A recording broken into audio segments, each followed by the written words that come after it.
Hey everyone, it's Helene, and welcome to Virtual Vegfest Live. It's been a hot minute. When I don't do these for a number of weeks, I sometimes kind of forget what I want to do, what I want to say, and that was my new start. We're using StreamYard instead of Ecamm, which is also something different for the show for this part of it. And I just put a little sticky note on my computer, so I mentioned things kind of like, but that way the vegan stew. That's coming up a week from yesterday. So on the 8th of September, it's our new show. It'll be at 7 p.m. Eastern Daylight Time here. Six women talking about controversial subjects, content, communication, conversation. We're going to stir the pot. We're going to mix it up. We can do so many things with the vegan stew as the name that we want you to tune in and join us and share your comments and whatever you like. Also, let's say thank you to Revolution Gelato, our newest sponsor. You can go to revolutiongelato.com and check them out. If you haven't, you've been to our events, you've tried their ice cream. You can actually order their ice cream online now and have it shipped to you if you don't have them in a local store like Whole Foods that you can get it at. So we're really thankful to them. And that leads us to our Wish Pond, our contest, our monthly contest that you can enter to win seven prizes this month. How awesome is that? Because we have another new sponsor, TerraSeed. So you can win from TerraSeed, Revolution Gelato, Cinnaholic, Hodo Foods, Crafters Organics, or Gain, and follow your heart. 7 prizes that you can win. And how do you do that? Go to virtualvegfest.com, click the contest tab, shop our vendors while you're there. But most importantly, do the things on the Wish Pond, subscribe to YouTube, and get a ton of points, ton of entries to win one of those 7 prizes. Really cool. They mail them out to you. Cinnaholic will email you a gift card if you have a Cinnaholic within 50 miles of your house. You don't have to do much. Just follow social media by entering and win some really cool prizes. I don't know I don't know how else to convince you to do it. But it's every month and we're really, really thankful to our sponsors for supporting us like that. Is there anything else I want to share with you? Oh, we got events coming up all of October, except for the last weekend. Asheville Vegan Fest is October 3rd. Nashville Veg Fest is October 9th. Chattanooga Vegfest is October 16th and 17th. Locally in the Triangle, we have our vegan mac and cheese cook-off on October 23rd. Really competitive and delicious at the same time, moving it outdoors. All outdoor events, all rain or shine, safely done with this whole COVID thing that has not gone away, but inherently still safer outdoors. But please still wear a mask and get vaccinated. So we're going to talk about travel today. Super happy that Wendy's here from the Nomadic Vegan. I'm going to go grab her. If you have any questions or comments, you know to put them into the little comment box, which I will now have open on my screen. And let's get started. Hey, Wendy, how are you? Hey, Helene, I'm great. How are you? I'm doing well. So for everyone who doesn't know, you're in Spain right now. Yes, It's 10, that's right. it's after 10 p.m. Yes, although that's still like afternoon in Spain because everything happens really late here. But yeah. That's perfect. So I'm really glad that we've had this set up for a long time, and how this kind of happened is I subscribe to your newsletter that I get in my email, and you think about who to invite on, and I wrote back and I said, "Hey, do you want to come on?" and, Yeah, and then it took us months, but we got here. I know. I think I had to cancel on you twice for various reasons. One was because I was getting vaccinated, by the way. So Yep. yes, I'm on the vaccination train. But yeah, we made it in the end. So I'm really happy to finally be here. How did you feel that day that we were going to go live? Were you okay? I was glad to not be doing it. I mean, I would have gotten through it. Yep. So yeah, I think I had just gotten vaccinated the previous day, and then we were scheduled to go live, the next day after my vaccination. Yeah, I didn't feel great. And I was also about to leave. I left the next day after that to come to Spain from Portugal. So I had a lot of stuff to do, and yeah, it was good that we put it off until now. Yeah, I knew. The odds were better that you would not better. The odds were that you would not feel well. So it wasn't Mm-hmm. I just for cautionary reasons, I just wanted you to feel you don't want to have to suffer through this. This is not a suffer through. This is more like a fun thing. And if you're Yeah. I did this once where I actually had to sit I stand and I had to lower the desk and sit because I felt so ill. And Mm, my guest thankfully carried us through it, but mm. I was not okay. I'd Oh. contracted a stomach virus and I didn't know. And I was like, just don't throw up while you're live. That's Oh where I God. was at. I was like, I can't stand anymore. I need to sit. And I just, it was with Fran Costigan. If anyone wants to watch it, Oh. she carried it beautifully. I like didn't even talk. I was like, just, you just go. So Did she yeah, tell? Did she know what was going on? I think I told her ahead of time that I really didn't feel Mm, well, and it mm. just kinda somewhere in there that I just kinda lower. And I sit and I just wait. I just wait for us to be over, then I think I just went to bed. So it was, like, Oh. really yeah, that was rough. I don't know how you catch a virus when you're masked and you hardly go out, but Mm. we did. Happens. We Mm. yeah, we did, so it's possible. So but okay, let's throw it at you. Tell everyone who you are. What's the Nomadic Vegan? I wanna hear, I think everyone else wants to hear, so let's do it. Okay, great. Let's do it. My name is Wendy Werneth, and I am the founder of the Nomadic Vegan, which is a vegan travel blog and website where I share all of the vegan treasures that I've discovered around the world in my global travels and show you how you can be vegan anywhere and spread compassion everywhere. So that's basically it. I do, restaurant guides, city guides, where I list my top recommendations of vegan eats. I also have more general vegan travel tips and articles. Also get in quite a few guest bloggers who write about destinations that I haven't been to yet or that I haven't been to in a long time and wouldn't be able to write about, because this stuff changes all the time and you need to keep it up to date. So yeah, I tried to cover as many different places as possible. Yeah, we have all continents covered at this point except Antarctica because I don't think there are many vegan restaurants in Antarctica. There's no restaurants in Antarctica. Actually, no. I do have an article about Antarctica because I have been there, but it's on a boat. I mean, on a cruise. That's kind of the only way that you can go, and then you sleep on the boat every night.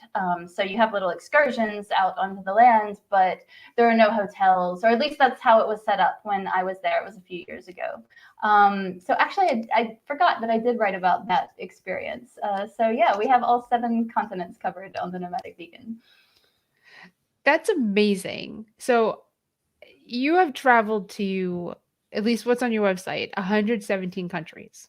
Yes, I have traveled to 117 countries. Not all of them when I was vegan, because I became vegan 7 years ago. And I was traveling for a number of years before that. But yeah, I've been to a lot of places. Which is absolutely amazing. I mean, for a lot of people, it's a dream, and we were talking before we went live that you left the States when you were 18, right? And you Not quite 18. I left Alabama, which is where I'm that's from it. originally. I grew up in Mobile, Alabama, and stayed there till I was 18, and then I went away to college in Florida. And then it was just a few months after graduating from college that I left the States. So I think I was 22 at that point, and it was supposed to be for 6 months. I was supposed to come back after 6 months, and that was more than 20 years ago, and I never went back. I've been back to visit family, of course, but I've never been back to live there again, and I don't really plan on it. So I'm curious, your home base is Portugal. Did you become a citizen? Not yet, but that is my goal. So you have to have residency in Portugal for 5 years before you can apply for citizenship, and I'm at 4 years now. So yeah, in a little bit less than a year, I'll be able to apply, and then I think that process could take up to another year, but hopefully at least 2 years from now, I will have Portuguese citizenship. Well, that's awesome. So where I'm leaving, it's a long time to be out of the country with, I mean, some countries require visas. And did you just hop around to like, this country allows me to be here for 6 months, work visa? Okay, jump, let's go over here. I know some are more lenient than others, especially like Mm-hmm. England. England is a really lenient country to go and work and live. So Hmm. I never lived in England actually, but yeah, I did jump around a lot and did lots of different things. It's so much easier now. Like there are so many more options, and there's so many people, living this kind of lifestyle, this digital nomad lifestyle, where they can telecommute, and just work from a laptop from anywhere as long as they have internet access. Like there are lots of possibilities for doing that. When I left the States, which was in 1999, those options were not available. But I just ended up finding different things along the way. I wanted to make it work, and so I kept finding a way to make it work. I mean, I did a lot of menial jobs, that were not glamorous in any way, but they gave me the experience of living in a different country, which was really invaluable. And I just fell into a few different things. I initially went over to France when I left in 1999. I had been working at Disney World in Florida, and they had a work exchange program with Disneyland Paris in France. And so I applied for that and was accepted. So I was given a 6-month contract to work in Disneyland Paris. And then I ended up extending that for another 6 months and then extending it again. And I didn't actually like the job at all, but I loved the experience of living in France. And it was a very international environment too, because I was living in like communal housing with all of the other foreign workers who were mostly from European countries, and then a few Americans and Canadians. So it was a blast. Like, yeah, that was a really great time in my life. And then when that was over, I didn't know what to do next, but I knew that I didn't want to go home. So I just started traveling around Europe and just fell into different things, working on an organic farm. Then I ended up, I worked in a bar in Portugal, actually. So yeah, a long, long time ago, I had actually lived in Portugal before. And then I ended up giving free tours in Rome, in the Roman Forum. And that's where I met my husband. And he was also giving he was actually on a friend's tour as a tourist, and ended up staying and becoming a colleague of mine. So we were both tour guides together and became friends, and then eventually it evolved into something else. And he also, had a huge love for travel. That was the thing that we really bonded over, was our mutual love for travel. So since then, we've been traveling the world together, and yeah, just doing a bunch of different things. That's so awesome. So I've been to Disney World in France. Okay. It was tons of fun. Love Disney. And the one thing that stands out for me is it was warm. It was a beautiful day actually, like barely a cloud in the sky, like blue skies, and it was probably like 80 something degrees. It was a stunning day. But I wanted some popcorn and I wanted the salt. Except the popcorn at your Disney is sugar. Sweet. It's sweet, which was like really. It was my first time ever eating like a kettle type corn, except there's no salt whatsoever. It was all sweet, and I was like, totally didn't know. And you're like, so you do that, but it was a ton of fun. Like they have rides there that we don't have here, at least back then. And I I backpacked for a month in Europe, so I went to 9 different countries and had a blast, just kind of feeling my way through what I wanted to do. And I was sad to come home. Actually, I wish I'd stayed longer and not come home. So I could have been you if I did the responsible thing and came home to the job that was waiting. And I wish I just totally blown it off. But, well, it's never too late. Well, as you were saying before we went live, is like the trip in January to Spain, and we were going to Spain, travel the whole country, go into Portugal, possibly go to Morocco or something, because I was like, another continent, that would be so cool, and it's so close. And then go and travel to Switzerland and Italy and France, and because there's 3 weeks and just drive it, and Delta messed up our flights, and COVID is not helping matters. No. So And we were also saying that what we're vaccinated with isn't accepted. We couldn't get into Europe because Mhm. they don't recognize our vaccine, which is Novavax, the trial. So I mean, they might in January, but they might not. Mhm. So a lot of factors that made it. The airlines messing up the flights was enough for us to, it was a sign, as we put it. And I believe in that more than Steven does, but he was like, well, it sounds like a sign. So I was like, right there. And we Mm. should get all our money back, which is a huge positive. And then we don't have to spend the money. So that's a positive too. But we will get there because I haven't been back since I was young. And Ah, I really, really want to go yeah. and enjoy, especially being vegan. I was vegetarian when I went. So it was really easy to travel vegetarian. And and that's going to segue into, you know, I read part on your website that you were concerned about traveling as a vegan, that, it was just Yeah. going to be this really, you're going to share all these difficult times that you had traveling, but you didn't find that. So I'm so curious as about, just run the gamut. Where was the most vegan friendly? What was your favorite? What was your least favorite? And I want to hear it all. Okay. So yeah, as you mentioned, my idea, because I started the blog right after I became vegan, and so that was a transition process of a few months for me. I went vegetarian, and then I was doing vegan before 6, so at least breakfast and lunch would be vegan, and then dinner may or may not be. And I was inching closer and closer, and the more I educated myself and the more I was convinced that I really needed to just do it and just go fully vegan, and that was the only way that I could live in alignment with my own values.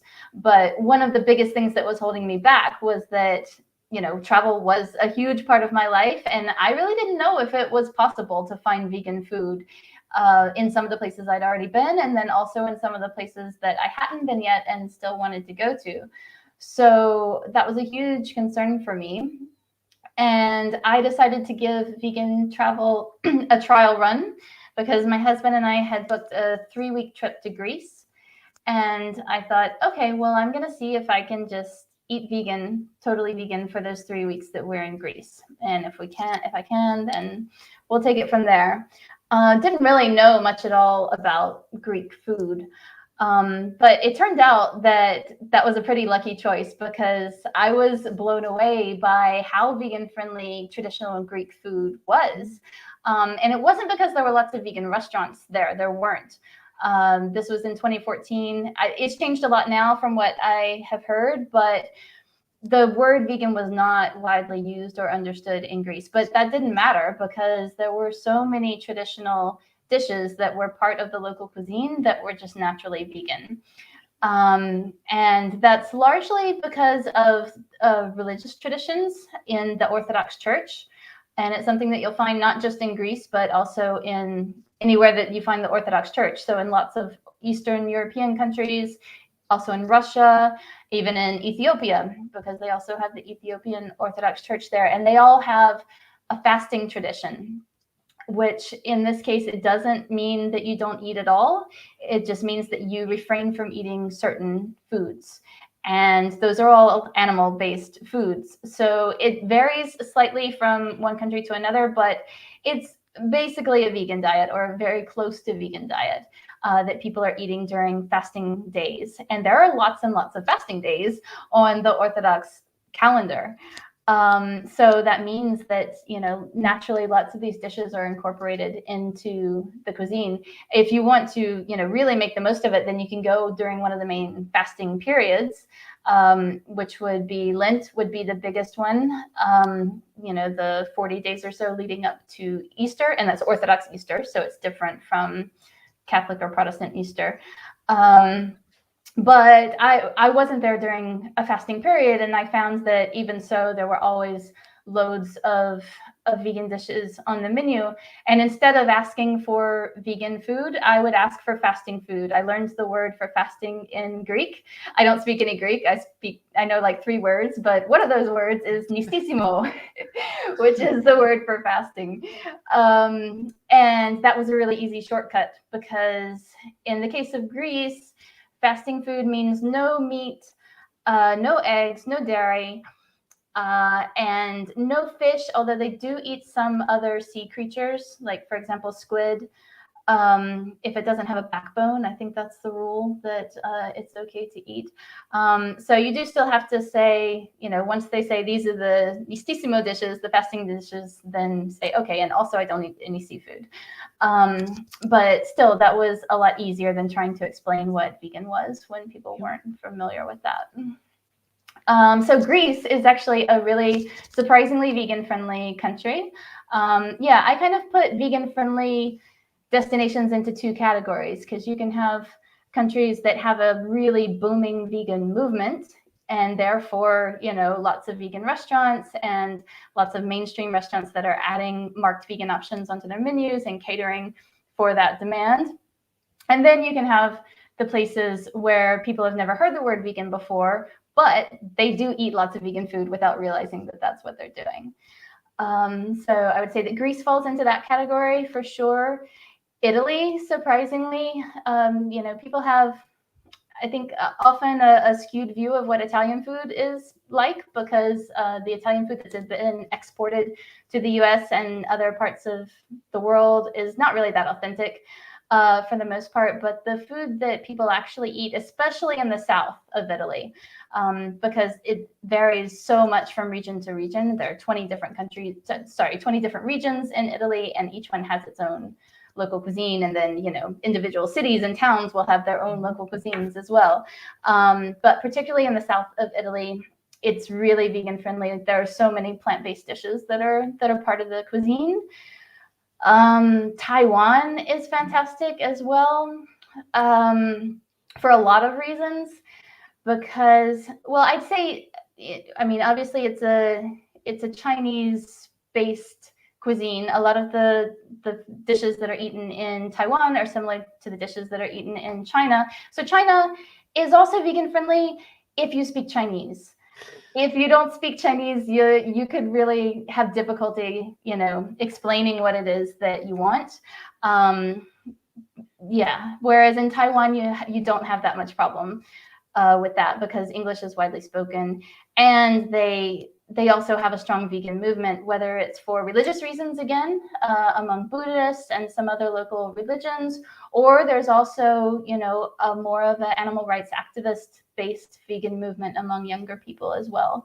So yeah, Taiwan is a really exciting vegan destination. Do you want me to get into the not so vegan friendly ones now? All right. Let's see. I've never really struggled. Like I said, like, my idea of what I was going to create as soon as I got back from Greece, because like I said, I started the blog right after I became vegan myself. And so I'd already kind of had this vision of what I might do if I did, in fact, end up staying vegan in Greece and then continue with that, which I did. But yeah, I thought that it was going to be a survival guide to show people like how to do this really difficult, crazy thing that I was attempting to do. And then I turned out that it wasn't crazy and it wasn't difficult. So people didn't need a survival guide like I thought they did. But, it's still, I think there still was a need, and still is even today, a need to show that to people, because people do still have a lot of fears and misconceptions about what it's like to travel as a vegan. So, I don't really have many horror stories in terms of like having to starve because I couldn't find any food. Like, that's never happened. But certainly some places are easier than others. Some places have more options than others. France, if we're going back to Europe, I would say that's at least the traditional French cuisine is not very vegan friendly, because they cook with butter a lot of times as opposed to olive oil, which will be used in more Mediterranean countries. So even a vegetable, just vegetables, just carrots, might be cooked in butter. So there, especially in northern France. In southern France, again, the Mediterranean areas, you do tend to have more options. So there are a few local dishes in southern France that are vegan, but Yeah, in northern France, very little really. It's very largely meat and fish based. Even in Portugal, the traditional cuisine is very, very meat and fish based. That's how all the menus are set up. If you go to a traditional Portuguese restaurant, the sections of the menu will be, here are all the meat dishes, and here are all the fish dishes, and here are the desserts. Like that's really it. But if you ask, then a lot of times they will make something, because they'll have some vegetables that they're using, as a side dish. And they'll always have soup, like a vegetable soup is a very easy thing to find in Portugal. And then, carb based stuff like rice and potato chips or French fries. I have had a few meals of soup and fries and rice in really very rural areas of Portugal. But that was in places that tourists never go to. Because these days, like in Lisbon, we're so spoiled with vegan restaurants, and Porto as well. And even in the smaller towns, if you check Happy Cow, there's usually at least one or two options where that you can find a vegan meal. I have actually walked the entire length of Portugal 1.5 times. I walked half of the west coast, and then I walked the entire way on the eastern side of the country. So I went through some really rural, isolated areas. And there it was more of a challenge. And so generally there wasn't anything listed on the menu. And so I just got into the habit of asking. And sometimes they would make something for me. And sometimes all I could get was the soup and the fries and the rice. But I never starved. No, I mean, you could eat rice and fries and soup, and it's not, not every meal is gourmet, and not every meal is everything that you want. So it's just to get you to the next meal. Yeah. That's Yeah. it. Mm-hmm. You walked. Right. I threw that out there. Yeah. So I don't know if you've heard of the Camino de Santiago. I saw it on your site. So miles wise, as opposed to metric. Uh-huh. All right. I might have to And do some approximately. calculations. It's Well, it also depends on which route you take. Let me just first very briefly explain what the Camino de Santiago is. It's a medieval pilgrimage route that leads to Santiago de Compostela, which is the capital of Galicia, the region where I am right now in Spain, in the far northwest corner of Spain, where the remains of St. James the Apostle are said to be kept inside the cathedral in Santiago. So starting in the 800s or 900s AD, this became a place of pilgrimage where people, Catholics, would walk from all over Europe, from wherever they happened to live. They would just walk outside their front door and keep walking all the way to Santiago. And it kind of fell out of use in later periods, but then it was revived in recent decades. And so now it's not just a religious pilgrimage. A lot of people do it who do not consider themselves to be religious. I don't consider myself to be religious, although it is a very spiritual experience for me. But it's a really fascinating way to see a country. It's slow travel at its finest. And yeah, you end up experiencing places that you wouldn't have traveled to under any other circumstances if you were visiting that country. So my husband and I walked our first Camino in 2017, and that one was what's called the Camino Frances because it starts in France. So we started in a little village called Saint-Jean-Pied-de-Port, which is in the Pyrenees, just right across the border between Spain and France. And then we crossed into Spain on the first day of our walk, and we walked all the way across the north of Spain. And I believe that that's about 500 miles, 800 kilometers, which would be 500 miles. And we got hooked on it, and now we do a different route every year. How long did it take you? That one took 39 days. Okay. Reasonable. No, Yeah, it's because all relative. I don't know.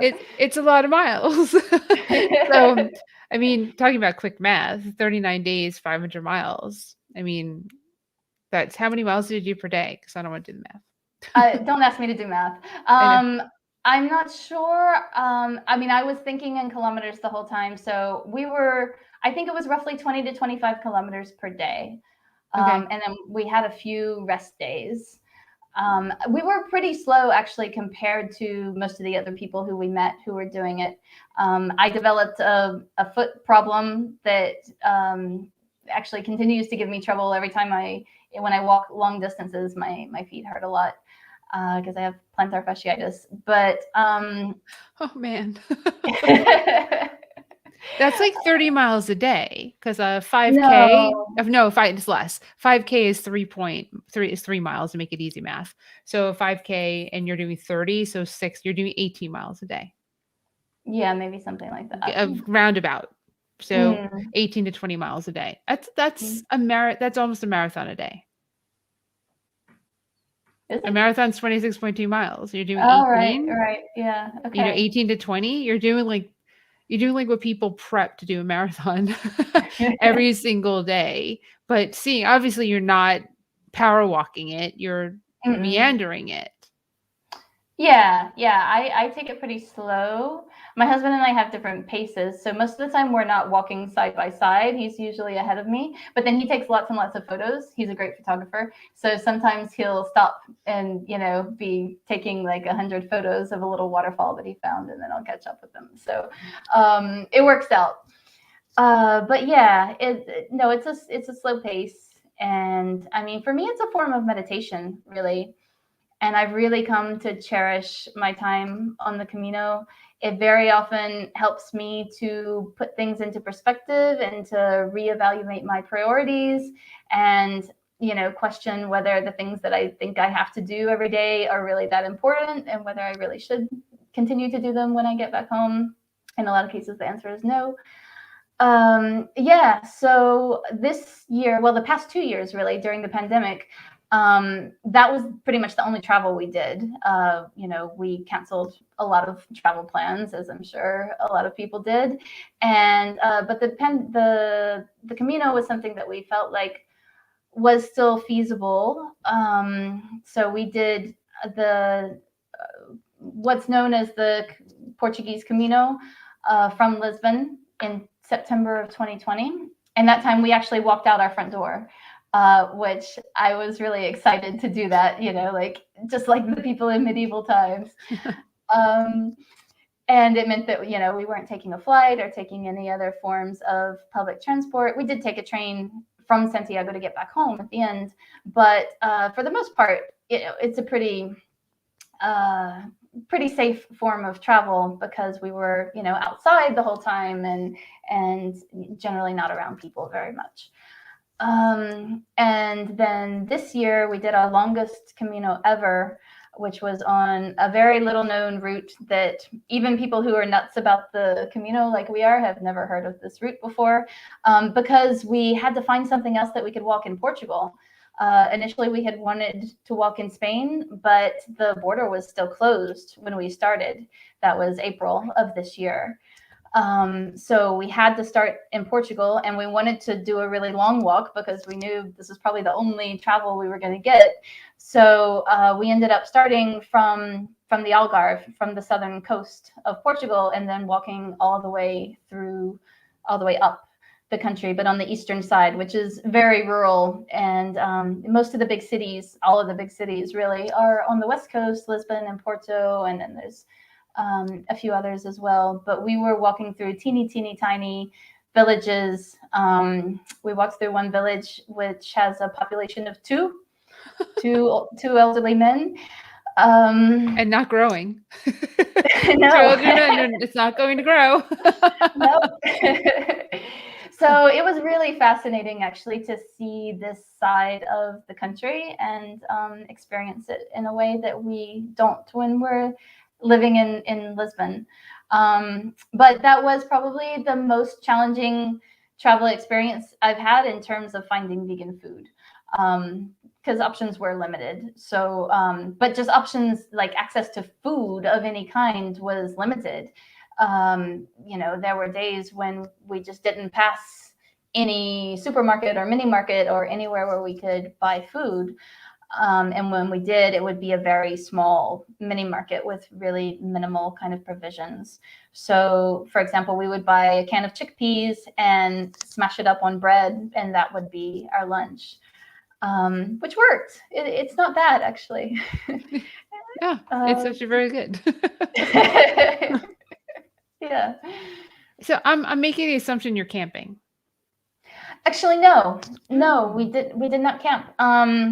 So on the more popular routes, they have albergues, which are hostels, but they're specific pilgrim hostels. So it's not your typical youth hostel where you have, young college age kids, doing their tour around Europe and partying. It's only for pilgrims. You have to have. There's a kind of it's called a credential, or some people call it a pilgrim passport. There's a little piece of paper that you carry around with you, and you get it stamped at every place that you stay as you go along the way. And it shows that you're a pilgrim. And then at the end, when you reach Santiago, there's a pilgrim office where you can take your credential and show it to them, and they will issue you the Compostela, which is like an official certificate from the Catholic Church that shows that you have performed the pilgrimage.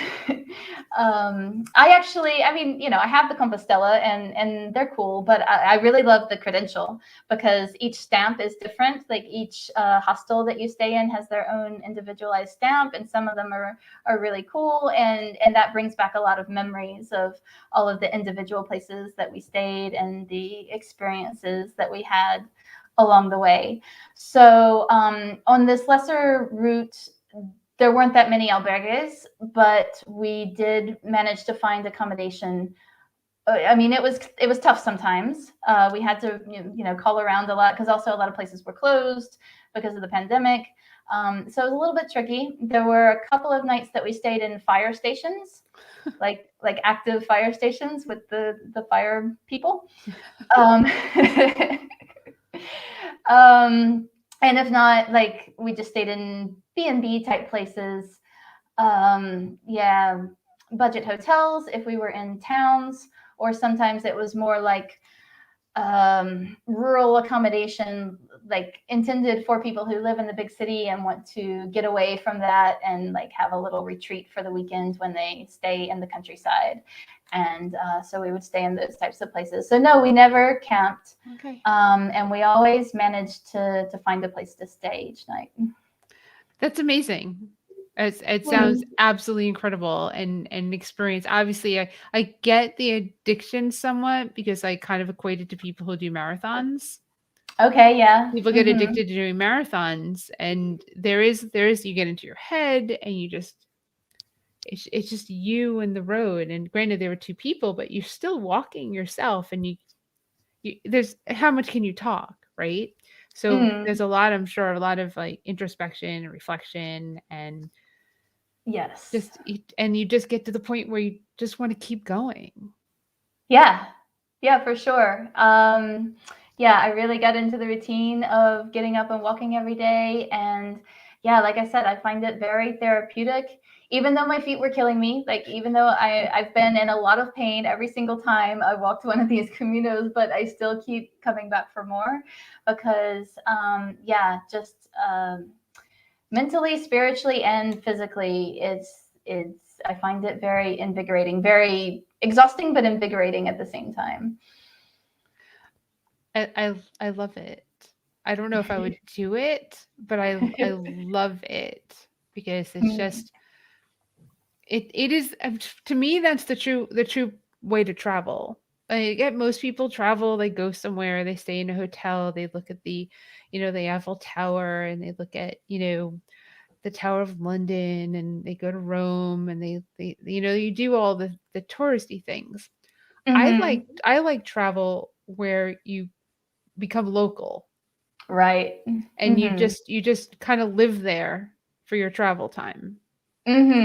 And yeah, maybe I mean I love the Tower of London. I've gone twice. It's probably like a sick evacuation because of what happened there, but I just love it. So, but for the most part, I also love just being Yeah.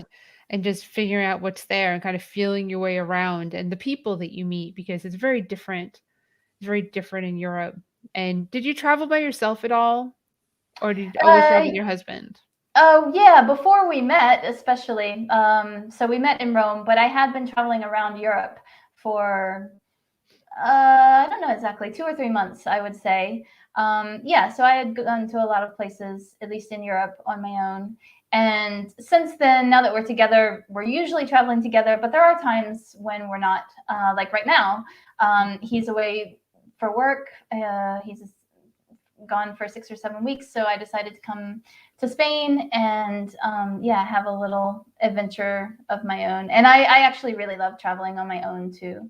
We travel really well together. There are very few people who I would want to travel with, um, because I have, you know, my way of doing things and my priorities of, yeah, how I want to travel and how I want to spend my time when I'm traveling. And so the two of us are very compatible in that way. And I feel like I probably wouldn't be compatible with most friends or family or other people who I might want to travel with. So I love when we're traveling together, but I also really love traveling alone. It is a very different experience, and you end up meeting a lot more local people or a lot of other travelers too. You just end up, yeah, having a lot more interactions with people when you're on your own. 100%. And I just want because you're both female and we both traveled by Mm-hmm. ourselves, I should say, and to other countries, Mm-hmm. I felt safe for the most part. Mm-hmm. Did you Yeah. feel safe? Yeah, yeah, I have felt safe traveling for sure. I actually the very last trip that I had before the pandemic, it was a work related trip. It was not a place that I would have gone to if I hadn't had a job to do there, but it was fascinating. And I went there on my own, and that was the Republic of the Congo in Brazzaville. Not the Democratic Republic of the Congo, because there are two countries named Congo, but the Republic of Congo, which is actually much more chilled out than DRC, than the Democratic Republic. And I felt safe there, and I, you know, was walking the streets on my own at night after dark. People were really friendly, but not too friendly. They were really chilled out and just kind of saying hi and then letting me do my thing. Um, so yeah, I mean, there are places that I was nervous about traveling to on my own, and I don't know how it would be in reality. Like maybe it would have been totally fine, but I don't know because I didn't do it. And that's actually kind of how my husband and I got together, because he was planning a trip by himself to the Middle East, traveling overland from Cairo to Istanbul, from Egypt to Turkey. And I was like, wow, I'd love to see that part of the world, but yeah, I don't know if I want to go to the Middle East by myself as a woman. So I'll just come with you. And I totally invited myself on his trip with him. And we weren't dating, we were just friends at that time. And he later told me that he thought that that was a bit presumptuous of me and was a bit surprised that I had done that. But at the time, he was like, okay, sure, come on, come along. And and so we did end up becoming a couple, I think about 3 months before we left for that trip. And then the trip was 3 months long in itself, and then we kind of continued to travel off and on after that. So for the first few years, quite a few years probably of our relationship, we'd spent more time traveling together than we'd spent not traveling, you know, just living somewhere together. So yeah, we're pretty good at traveling together at this point. But I don't know what the Middle East would have been like if I had gone there on my own. Or yeah, places like India, for example. I know that women do it, but I also know that they get hassled, and I got hassled a bit in India, even with Nick right there with me. So I don't know, but in general, I would say go do it. The world is a much less scary place than we think it is. True. And what you see on the news is just a teeny tiny part of the real picture. Right, in the movie, I never watched the movie Hostel, but I know like people after seeing that movie were like, "I'm never staying in a youth hostel," and I was like, "I don't Oh, understand. There's nothing wrong with a youth hostel. There's like nothing wrong with hostels." I no. mean, I only had one experience. It was in Belgium, which I didn't even plan on going to Belgium. We just happened to Mm, go to Belgium because you get there and you just remap everything.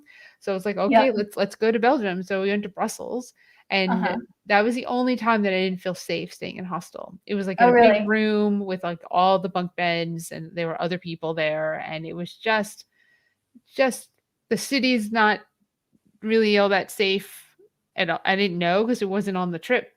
It wasn't on the agenda. So it just got thrown in. So I was like, I'm not Mm-hmm. overly thrilled with the city. I'm not overly thrilled with this hostel, but it's one night.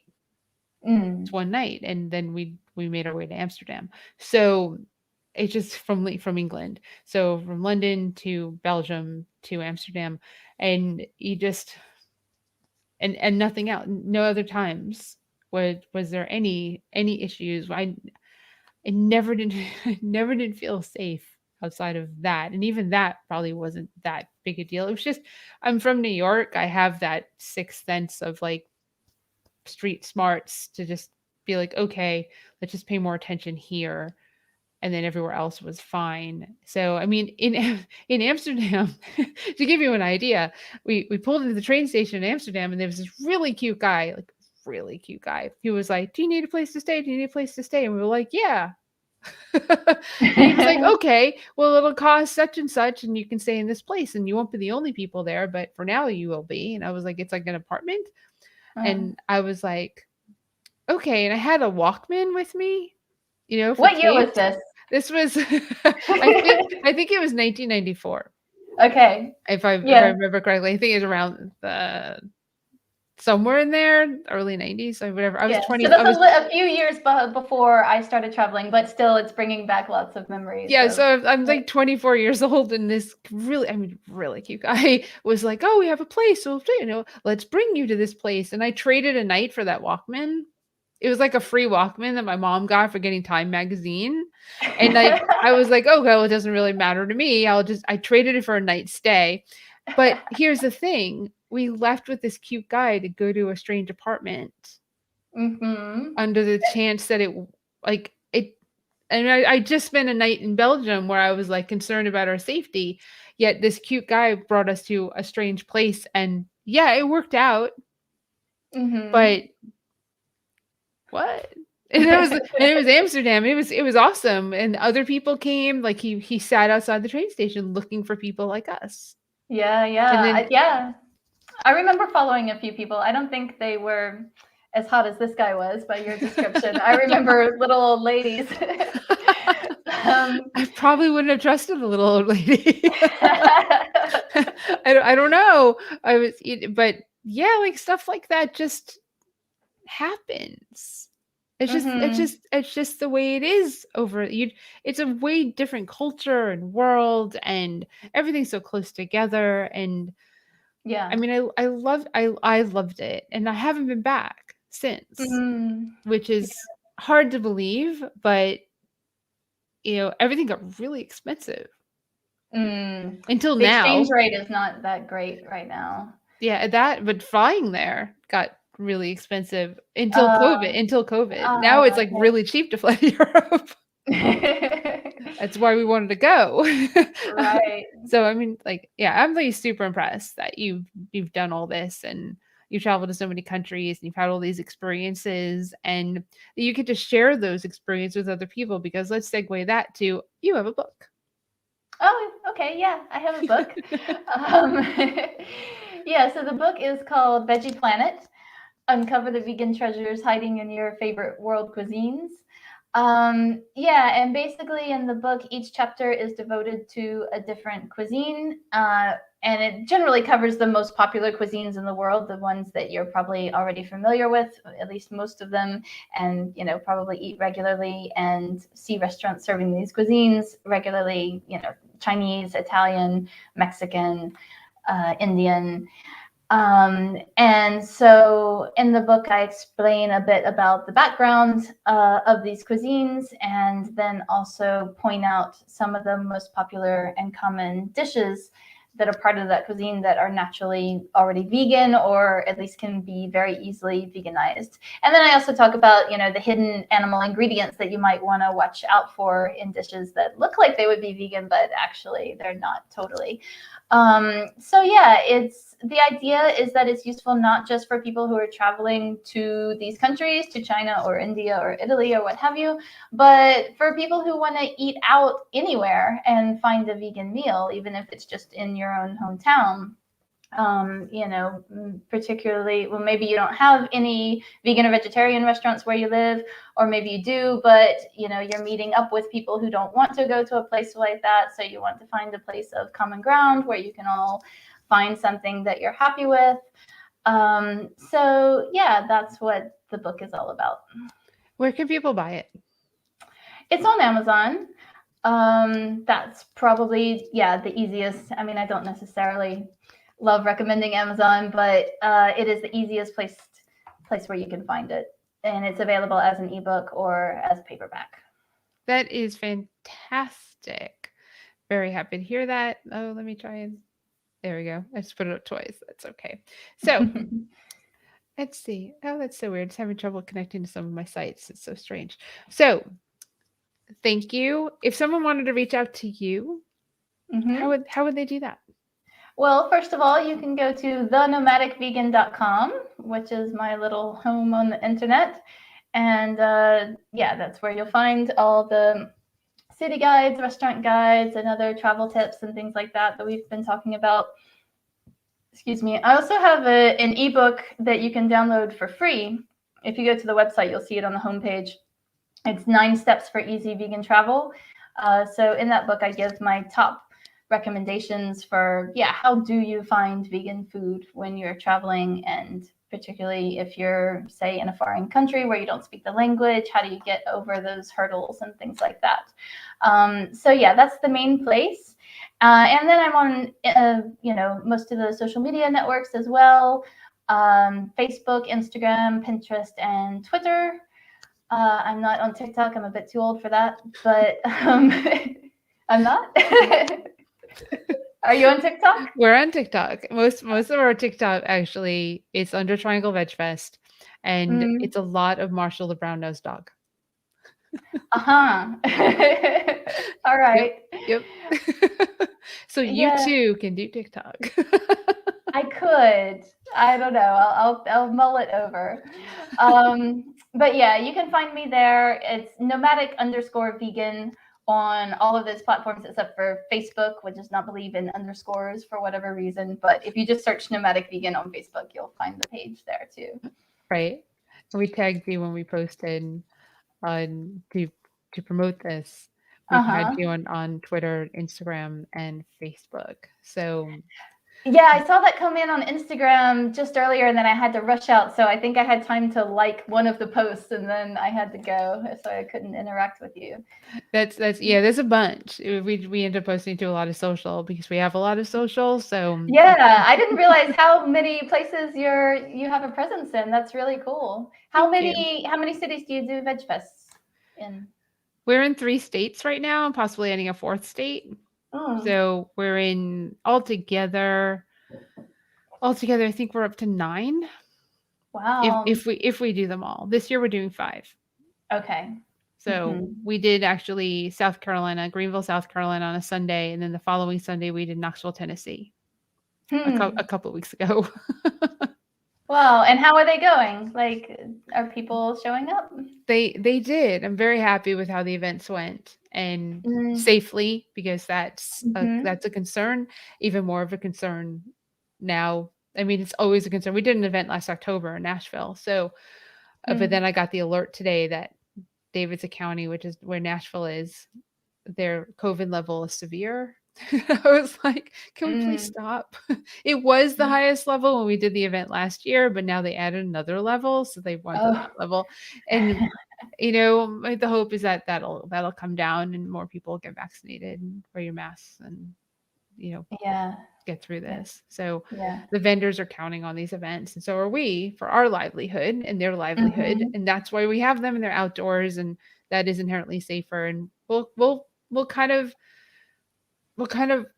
go with the flow of what makes sense for safety for everybody. Like, there are some changes Yeah. coming for the next 3 events that I'm going to put into place. Oh, and I got a phone call coming through, which I can't take. Oh. So, yeah, you just never know. At least with a cell phone, I hit nope, deny. So, yeah, it's just it just adds. There's stress enough with creating and producing festivals, and then Hmm. you put COVID on top of that, and then our team. I want our team to be safe. I want us to be safe, and there's no guarantees, but nor is there any guarantee, as you know, with traveling and living, that you'll survive that either. So True. it's Yeah. I think just the most important thing is to be responsible and to, yeah, get vaccinated and wear a mask and do, what you can to protect yourself and to protect the other people around you. And I think if we do that, then, at that point, we need to just get on with our lives, because we can't just stay inside hiding from this all the time. But if we are going to go out, we need to do so responsibly. 100% agree. 100%, and it's like that all over the world, not just here. So, as you can Yeah. attest, because you are in another part of the world. So, Yeah, and actually vaccination rates are really high now. Like, I just read that Portugal has hit 80%. oh, that's good. Yeah, and we got a really late start compared to the US. I wasn't able to get vaccinated until just a month ago was when I got Yeah. my second dose, because it wasn't available to my age group until then. But yeah, now that it is available, everyone is on board, and so that's really good. I'm pretty hopeful, for how things are gonna go in the future. And yeah, and mask wearing is the standard. Even outside, it's required, and everyone does it. No one questions it. Actually, in Spain, it's not required outside, but that's if you can maintain a social distance of, I think, 1.5 meters. And if you can't, then you should be wearing a mask. And in cities, in European cities anyway, like when you're walking down the street on a sidewalk, a lot of times you are crossing people, and you can't really maintain that distance. And so basically everyone wears their masks. Like, even though it's not technically required when you're outside, it's understood that, it's the smart thing to do. And so it's what everybody does, which is great. Yes, I agree 100%, and uh, that's needed more here. But that's a Mm. whole other show. Before we get totally away from your Vegfest, I wanted to ask, you said you have one in Asheville. Is that Mhm. right? Yep. Do you know Kim Jovako from Veg Johnson Journeys? I Yes. think she tables there. She's based in Asheville. She's Okay, in because Italy yeah, she's in Italy right now. after getting COVID. Yes. Between Yeah. events, she came to Greenville. She caught COVID after Greenville and Mm. couldn't come to Knoxville. Yeah. Well, I actually lead some of her tours, her Italy Mm. tours and her Portugal tours. Yeah, and actually, I think she won't mind me telling this, but I woke up a couple of days ago to frantic messages from her that had come in the middle of the night for me while I was sleeping, because yeah, she was about to leave for Italy and she failed a home test, and so she thought she was going to fail her PCR test too, and that she wasn't going to be able to go and meet her group for her tour that was starting in like 2 days. And she's like, Wendy, what do I have to do to get you there? Like, please, can you take this tour? This is the worst day of my life. But she passed the test, and now she's in Italy. So all is well. Yeah, she had to delay her trip Yeah. by, they go, oops, wrong one. Let me go over here. This one. Yeah, Beth Yeah. Yeah. Johnson Journeys. Yep, for tours. She's one of our vendors. She's on virtualvegfest.com. You can actually get a gift certificate for less money than you'll actually have to pay for her trips. So that's a great thing to go look at. I love Kim, absolutely love Kim, and glad that Yeah. she's all right. She was vaccinated and had a breakthrough COVID case. So, but I think the hardest part about that is, where did I get it? Mm. That's the hardest part. And the more places you think you could, that's more of the issue. You know, Uh-huh. if you have more than one place that you could have gotten COVID, then you're probably not protecting yourself well enough from COVID. So Mm. that's a piece that's really important for everyone to understand. It's like it's more than just a mask. It's hand sanitizer. It's washing your hands. It's social distancing. It's not going to certain things. We didn't go to a concert. We're probably not going on a trip in a couple of weeks to Expo East. We kind of made the decision not to go to an indoor event with thousands upon thousands upon thousands of people, even though everyone's supposed to be vaccinated or negative COVID test within Mm. 72 hours. Mm. If I get sick, I have three festivals, four events, three festivals coming up about 5 days after that I get home from that trip. Yeah. I I can't, I just can't take the risk. It's not worth it. Yeah. So even though I can meet so many amazing people at Expo East that would only benefit the nonprofit and all these festivals, Mm. I mean, I thought it would be okay, but the way things are going, uh, here's a stat that I read yesterday, which really disturbed me, and this might disturb a lot of people watching.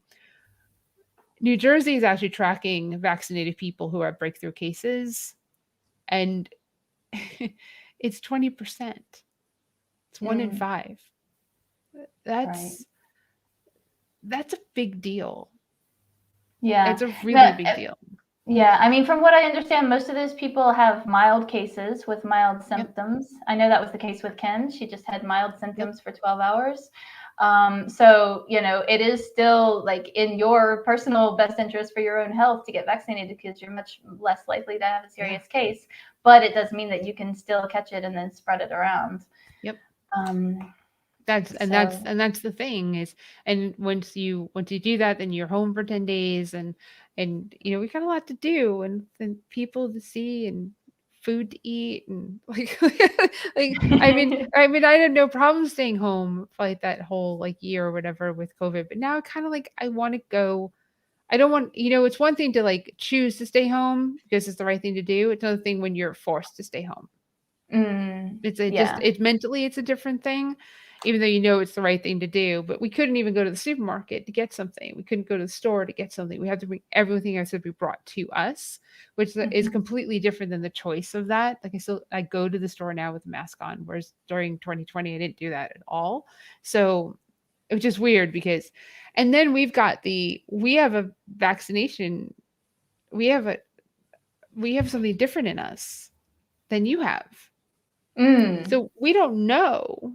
Like we're the reason that they're going to tell you whether Novavax works or not. We are Yeah. it. And I let them know, like we let them know, I should say. We call them on our way to, I think it was on our way to Knoxville before we left. I wanted to know, like, one, do they have a booster? Because I'm Mhm. going to come up on like my 8 months. It'll be like in October. So I was Mm. like, "Do you have a booster? Because I'll take it." And Yeah. they said not yet. And I said, "Well, have there been any breakthrough cases?" Mhm. And they couldn't really say, but kind of said that there haven't been anybody.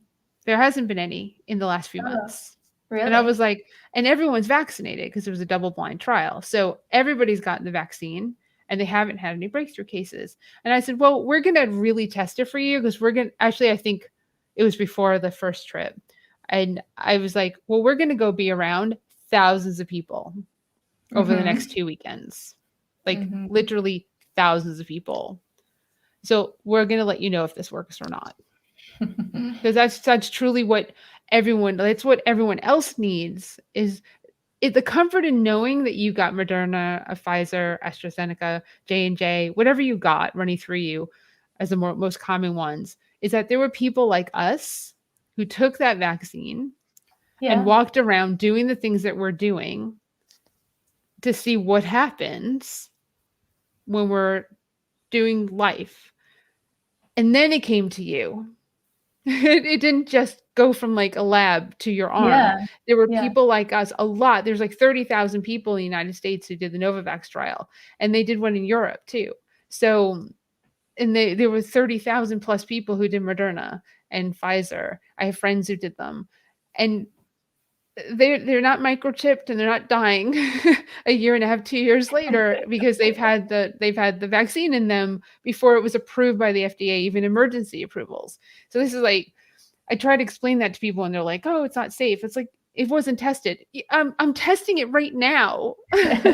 so so you can have it when the FDA says emergency approval. They might use Novavax as the booster for everybody, which would be Mm. pretty freaking awesome for all of you, being that we've been around thousands upon thousands of people and we seem to be doing okay.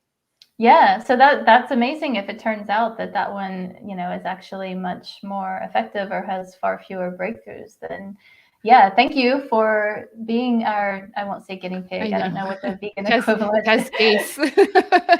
test case. Yeah, we're in a trial, and we chose to do it because it's the plant-based vaccine. Actually, I didn't know that when Ah, Steven looked it up, and he was like, "I feel safe enough for us to put this in our bodies." I just huh. wanted to get vaccinated before everybody else because our age range, and I mean, I looked at how many people had to get vaccinated before I could get vaccinated, and of course, everything changed from that Mm, over here, but it was mm, like looking like I wasn't gonna be able to get vaccinated until like June or July, right. and I got vaccinated in February. I actually got it. He got the placebo, so he didn't actually get fully vaccinated until like May, June. Uh, But that's when I would have gotten it too. But it worked out better. Well, I guess it's better that both of us were alternated, so that I didn't feel well the second time, which is why I knew how you would feel. And then mm, he, the second time, I was there to take care of him because even though the first shot I got that stomach virus, so which was just odd coincidence. I was like, I uh, know I got the vaccine the first time. I know I did. Why do I feel this way? Because we'd gotten our second shots the day that I had Fran on. That was my uh, second shot, my second first shot, I should say, for the double blind, and I was like, "I don't understand. How is this happening?" I'm telling you, I know I would bet $1,000,000 I was vaccinated in February and lived my life like I was, even though I don't 100% know. And then I mhm. started questioning. And then, like, the second shot, I felt absolutely nothing, like 0, I had a stomach virus, which, so I mean, and then Steven definitely felt like, yeah, I could tell, I felt as soon as it went in my arm the first time, I was like, "Yeah, I got vaccinated." Second time, Mm, I was like, I felt like nothing, but like I said, I came home and I was like asleep. So yeah, how coincident. I was like in the emergency department. It was the whole thing. So oh no. it was really weird. But again, thank you. See, we can go over. We just start talking. A lot of times people are just watching us have a conversation. And if I know you, sometimes people are like gushing with one another. So it's really interesting because you just kind of forget that other people are like Right, yeah, we're watching. just here chatting. Yeah, Right. it's And that's been, part of the fun, but I'm also a yeah. little bit of a soapbox for me because this, you're not getting vaccinated directly impacts my ability to survive and Mm, every vendor that I have that comes to our mm, events. So I take it really personally. And yeah. I'm not immune to measles. So I need Ah, herd immunity because I can't get it. I don't have natural immunity to measles. So uh-huh. I totally understand the herd immunity thing. So I have a double thing of like why this matters. So like I'm that person that needs you to get your MMR because and Right. they're not. So measles has come back and Mm, I'm like, I'm not immune mm. to measles. Come on. Yeah, yeah, that's just a selfish thing to do, honestly, to not get vaccinated because you're putting other lives at risk. Yep, Um, 100%. Selfish is the word I use often. So often in writing, often. So, but mm, really, Wendy, thank you so much. I look thank forward to you. keeping in touch and seeing you on Hmm. in your part of the world because we came very close. So Yeah. I'm sure we will. Yeah, that would be awesome. Yeah, definitely look me up when you finally make it over here, Oh, and we for can go have sure. a vegan meal somewhere. I would love that. But I mean, I know it's late, but thank you for joining us and for setting this up with me. I've really, really, really enjoyed it because I love travel. So you're amazing. Yeah, no, it was so much fun talking to you. It really was. So thank you for having me on. You're welcome. Well, have a good night, okay? All right, you too. Have a good day. Bye. Bye. Well, everyone, thank you once again for joining and watching Virtual Vegfest Live. Yes, soapbox a little, but as you know, I'm going to finish this up. I was talking about wearing a mask. Please, wear one over your nose, under your chin. I don't have one up here anymore. But also get vaccinated. We are pro-vaccine at Virtual Vegfest and Triangle Vegfest for a myriad of reasons, of which we just spoke about. And I want you all to be safe and to not get really sick and not be a long hauler, because Tammy, who was on the show in 2020, got COVID very early on, and she still has issues. And that's a year and a half later. I don't want that to be you. That's most important. So next week, kind of back, kind of consistent schedule until October, and then I'm gone. I'm like gone for the month of October. So next week on Tuesday at 7 p.m. Eastern Daylight Time, we have a cooking demo from Copper Branch in Nashville, one of our vendors for Nashville Veg Fest. And then the following week, I think I'm going to Tuesdays at 7 p.m. I'm pretty sure that I'm consistently going to that night at 7 p.m. Eastern Daylight Time so that you can watch it live and not be at work. Or, if you're at work, thanks for watching. Other than that, remember to go to virtualvegfest.com, enter a contest, win the cool prizes from our sponsors, shop our vendors. They really appreciate it. Come to our events, shop our vendors. We really appreciate it. That's why the events happen. They are working. They're looking to make some money. We'd like you to come and spend some money. Really pro vendor over here at Triangle Veg Fest, because that's how we pay our bills. So thank you for working and getting money so you can come and spend it. Really, really appreciate it. But other than that, have a great Labor Day weekend. Many places are closed on Monday because they are really working hard because of a labor shortage, especially in the restaurant industry. So if you want food on Monday, make it yourself and don't rely on a restaurant because they're taking the day off, and well deserved. Be kind. That's my most important message, if anything, outside of vaccinations and masks. Just please be kind to one another. It's not easy times, and stay safe. Talk to you soon. Bye.